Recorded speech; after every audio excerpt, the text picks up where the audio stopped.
Hello दोस्तों, स्वागत है आपका स्टडी नाउ 6 चैनल पर। आशा करती हूँ आप सभी ठीक होंगे। तो फिर जो मॉक टेस्ट वाली जो सीरीज़ चल रही थी उसे आज कंटिन्यू करते हैं। आज पार्ट 2 है, ठीक है। तो क्लास पूरी देखिएगा। उस दिन जहाँ तक किया था उसके आगे बढ़ेंगे आज। अगला प्रश्न है, फूल नहीं रंग बोलते हैं कि रचनाकार कौन है। फूल नहीं रंग बोलते हैं कि रचनाकार कौन है। ऑप्शन है केदारनाथ अग्रवाल, नागार्जुन, त्रिलोचन या फिर नरेश मेहता। तो फूल नहीं रंग बोलते हैं इसके रचना कर रहे हैं केदारनाथ अग्रवाल। फूल नहीं रंग बोलते हैं कि रचनाकार कौन है, केदारनाथ अग्रवाल। ठीक है, आगे बढ़ेंगे। अगला प्रश्न है, निम्नलिखित में से कौन सा युग्म सही नहीं है। इनमें से कौन सा जोड़ा सही नहीं है। भट्टलोलट उत्पत्तिवाद, शंकुक अनुमितिवाद, आचार्य मम्मट मुक्तिवाद। मुक्तिवाद नहीं होगा, यहाँ पे भुक्तिवाद होगा। ठीक है, अभिनव गुप्त अभिव्यक्तिवाद। तो जो युग्म यहाँ पे सही नहीं है वह है आचार्य मम्मट और भुक्तिवाद। मतलब भुक्तिवाद के प्रणेता आचार्य मम्मट नहीं बल्कि भट्टनायक माने जाते हैं। भुक्तिवाद के प्रणेता कौन माने जाते हैं, भट्टनायक माने जाते हैं, मम्मट नहीं। बाकी सभी यहाँ पे सही है, तीनों। ठीक है, आगे बढ़ेंगे। इसका मिलान करना है यहाँ पे, किस संप्रदाय के प्रवर्तक कौन रहे। शुद्धाद्वैतवाद वल्लभाचार्य, अद्वैतवाद शंकराचार्य, विशिष्टता द्वैतवाद रामानुजाचार्य या फिर द्वैतवाद मध्वाचार्य। तो इसका मिलान करना है। यहाँ पे कुछ उलट पुलट करके नहीं दिया गया है, बल्कि शुद्धाद्वैतवाद के प्रवर्तक वल्लभाचार्य ही रहते हैं। अद्वैतवाद के प्रवर्तक शंकराचार्य, विशिष्टता द्वैतवाद के प्रवर्तक रामानुजाचार्य और द्वैतवाद के प्रवर्तक मध्वाचार्य। ठीक है, तो इसका जो सही ऑप्शन है ये देख लीजिए, सी में 1 2 3 4, सी ऑप्शन इसका सही हो जाएगा।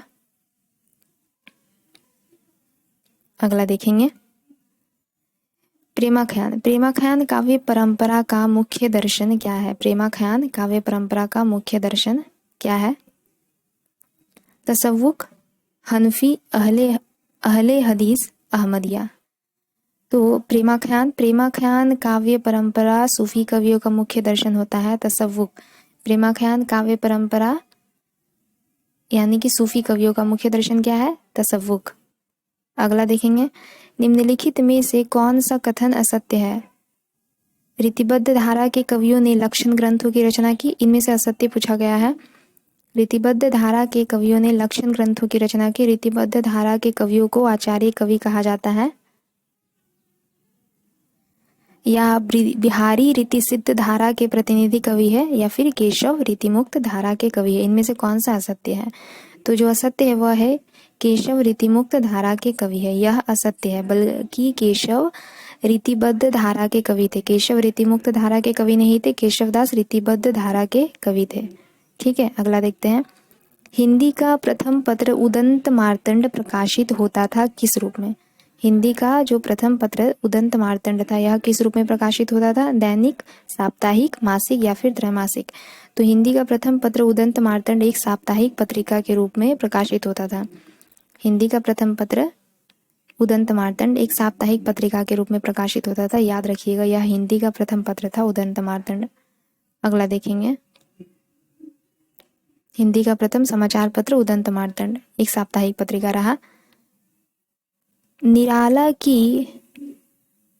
की कविता राम की शक्ति पूजा पर किस रचना का सर्वाधिक प्रभाव है। निराला की कविता राम की शक्ति पूजा पर किस रचना का सर्वाधिक प्रभाव है। रामचरितमानस, वाल्मीकि रामायण, साकेत या फिर कृतिवास रामायण। तो निराला की जो राम की शक्ति पूजा रही, इस पर कृतिवास की बंगला रामायण का प्रभाव रहा है। निराला की राम की शक्ति पूजा पर कृतिवास की बंगला रामायण का प्रभाव रहता है। ठीक है, अगला देखते हैं। निम्नलिखित में से कौन सा कवि दूसरा सप्तक में सम्मिलित नहीं था। इनमें से कौन सा कवि दूसरा सप्तक में सम्मिलित नहीं था। ऑप्शन है भवानी प्रसाद मिश्र, शकुंतला माथुर, यहाँ पे शकुंत नहीं शकुंतला माथुर होगा, शमशेर बहादुर सिंह या फिर मुक्तिबोध। तो जो कवि दूसरा सप्तक में सम्मिलित नहीं थे वे थे मुक्तिबोध। गजानन माधव मुक्तिबोध दूसरा सप्तक के कवि नहीं थे, बल्कि ये तार सप्तक के कवि थे। कुल 4 सप्तक प्रकाशित हुए। ठीक है, कुल 4 सप्तक प्रकाशित हुए थे। तार सप्तक, दूसरा सप्तक, तीसरा सप्तक, चौथा सप्तक। ठीक है, तो इस प्रकार जो दूसरा सप्तक था इनमें ये तीनों तो शामिल थे, भवानी प्रसाद मिश्र, शकुंतला माथुर, शमशेर बहादुर सिंह, परंतु जो गजानन माधव मुक्तिबोध रहे यह तार सप्तक के कवि थे। तार सप्तक में कुल 7 कवि थे, उनमें से मुक्तिबोध एक रहे। ठीक है, अगला देखेंगे, निम्नांकित में से कौन सा काव्य ग्रंथ नहीं है? इनमें से कौन सा काव्य ग्रंथ नहीं है? ऑप्शन है वैदेही वनवास, पथिक, रसज्ञ रंजन या फिर भारत भारती।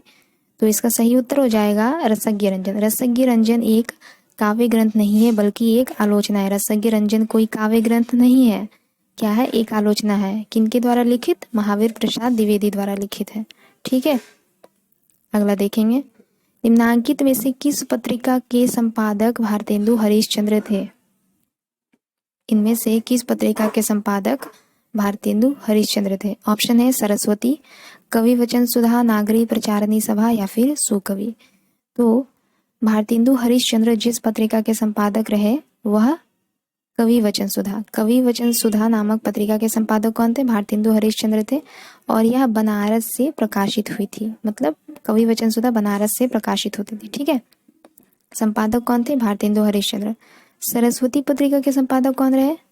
तो महावीर प्रसाद द्विवेदी। याद रखिएगा, सरस्वती पत्रिका के संपादक कौन रहे? महावीर प्रसाद द्विवेदी। ठीक है, अगला देखेंगे, जय मयंक जस चंद्रिका के रचयिता कौन रहे? जय मयंक जस चंद्रिका के रचयिता कौन रहे? ऑप्शन है भट्ट केदार, नरपति नाल्हा, नल्ल सिंह, मधुकर कवि। तो जय मयंक जस चंद्रिका के रचयिता रहते हैं मधुकर कवि। ठीक है, जय मयंक जस चंद्रिका के रचनाकार कौन रहे? मधुकर कवि। इसकी रचना कब की गई थी? 1186 ईस्वी में। जय मयंक जस चंद्रिका के रचयिता रहते हैं मधुकर कवि और रचना काल क्या रहता है? 1186। जबकि जो भट्ट केदार है, भट्ट केदार की प्रमुख रचना जयचंद प्रकाश है। भट्ट केदार की प्रमुख रचना क्या रही? जयचंद प्रकाश। नरपति नाल्हा की प्रमुख रचना रहती है बीसलदेव रासो। नरपति नाल्हा की प्रमुख रचना कौन सी रहती है? बीसलदेव रासो।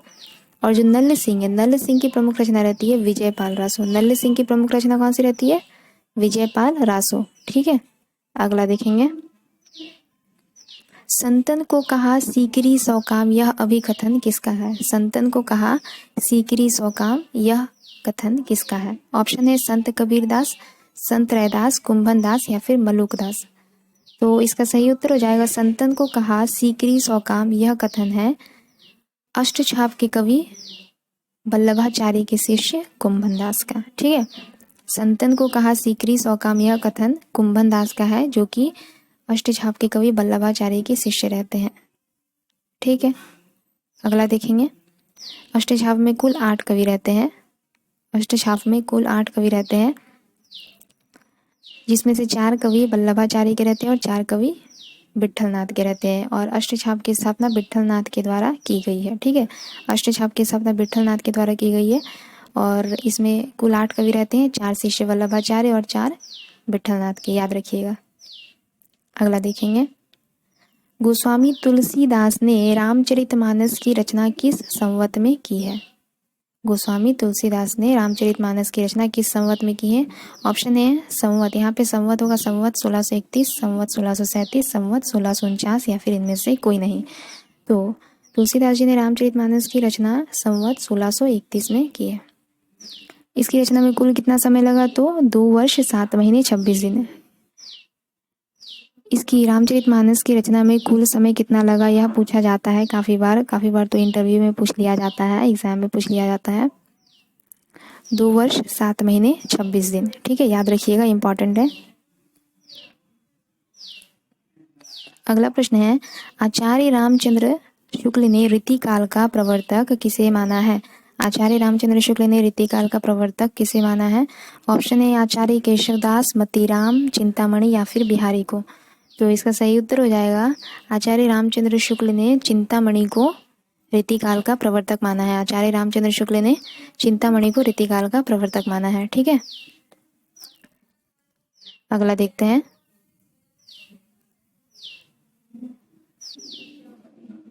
अगला प्रश्न है, निम्नलिखित शब्दों में से पुल्लिंग शब्द का चयन कीजिए। निम्नलिखित शब्दों में से पुल्लिंग शब्द का चयन कीजिए। ऑप्शन है सूचीपत्र, किताब, गंगा, संसद। तो पुल्लिंग जो शब्द है इनमें यह है सूचीपत्र, बाकी सभी स्त्रीलिंग है। ठीक है, सूचीपत्र पुल्लिंग शब्द है। अगला है जय पराजय में कौन सा समास है? जय पराजय में कौन सा समास है? अवयवी भाव, बहुव्रीहि, द्वंद्व या फिर द्विगु। तो जय पराजय में जो समास है वह है द्वंद्व समास। जय पराजय में द्वंद्व समास है। द्वंद्व समास का एक पहचान है योजक चिन्ह। द्वंद्व समास में साधारणतः योजक चिन्ह देखा ही जाता है। ठीक है, जय पराजय में यहाँ पे कौन सा समास हो गया? तो द्वंद्व समास। ठीक है, अगला देखेंगे। सुआगतम शब्द में मतलब सुआगतम में कौन सी संधि है? सुआगतम में कौन सी संधि? ऑप्शन है गुण संधि, अयादि संधि, वृद्धि संधि या फिर यण संधि। तो सुआगतम में जो संधि है वह है यण संधि। सुआगतम में कौन सी संधि है? यण संधि। अगला देखते हैं। कवित्त रत्नाकर के रचयिता कौन रहते हैं? कवित्त रत्नाकर के रचयिता कौन रहते हैं? ऑप्शन है जगन्नाथ दास रत्नाकर, सेनापति घनानंद या फिर अयोध्या सिंह उपाध्याय हरिऔध। तो इसका सही उत्तर हो जाएगा कवित्त रत्नाकर के रचयिता रहते हैं सेनापति। कवित्त रत्नाकर के रचयिता कौन रहते हैं? सेनापति। ठीक है, अगला देखते हैं। अष्टछाप के प्रमुख कवि नंददास किसके शिष्य थे? अष्टछाप के प्रमुख कवि नंददास किसके शिष्य थे? तो ऑप्शन है वल्लभाचार्य, विट्ठलनाथ, वल्लभाचार्य, विट्ठलनाथ, रामानंद या फिर निम्बार्काचार्य।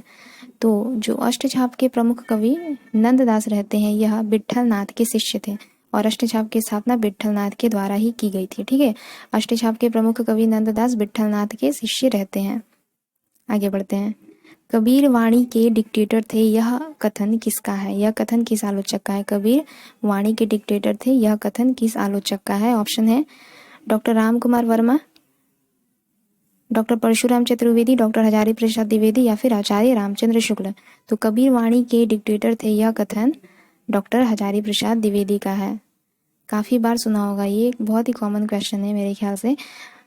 कबीर वाणी के डिक्टेटर थे, यह कथन डॉक्टर हजारी प्रसाद द्विवेदी का है। ठीक है, अगला देखते हैं। इनमें से कौन सा कवि अभिनव जयदेव की उपाधि से विभूषित है? इनमें से कौन सा कवि अभिनव जयदेव की उपाधि से विभूषित है? ऑप्शन है विद्यापति, सूरदास, नंददास, कुंभनदास। तो इनमें जो कवि अभिनव जयदेव की उपाधि से विभूषित है वह है विद्यापति। विद्यापति अभिनव जयदेव की उपाधि से विभूषित है।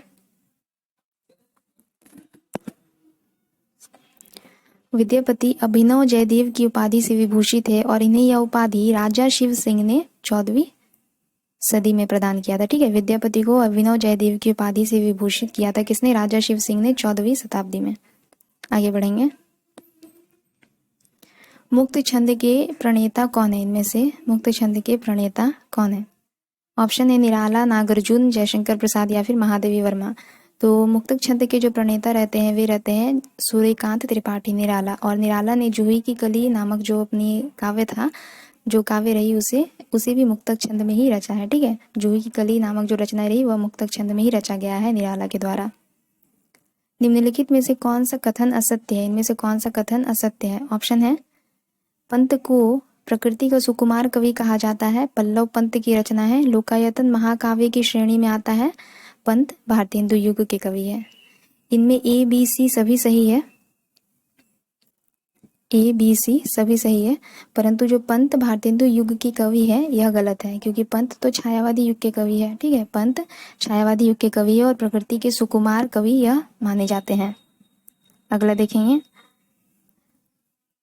राम शब्द का तृतीय द्विवचन रूप क्या है? राम शब्द का तृतीय द्विवचन रूप क्या है? ऑप्शन है रामाभ्याम, रामन, रामन, रामे, रामेभ्य। तो इसका सही उत्तर हो जाएगा राम शब्द का तृतीय द्विवचन रूप है रामाभ्याम। राम शब्द का तृतीय द्विवचन रूप क्या है? रामाभ्याम, रामाभ्याम। अगला देखेंगे। महाकवि कालिदास किस अलंकार के लिए प्रसिद्ध है? महाकवि कालिदास किस अलंकार के लिए प्रसिद्ध है? ऑप्शन है उपमा, उपमा श्लेष उत्प्रेक्षा या फिर रूपक। उपमा श्लेष उत्प्रेक्षा या फिर रूपक। तो महाकवि कालिदास उपमा अलंकार के लिए प्रसिद्ध है। महाकवि कालिदास उपमा अलंकार के लिए प्रसिद्ध है और कालिदास का यह प्रिय अलंकार रहता है। ठीक है, कालिदास का यह प्रिय अलंकार रहता है।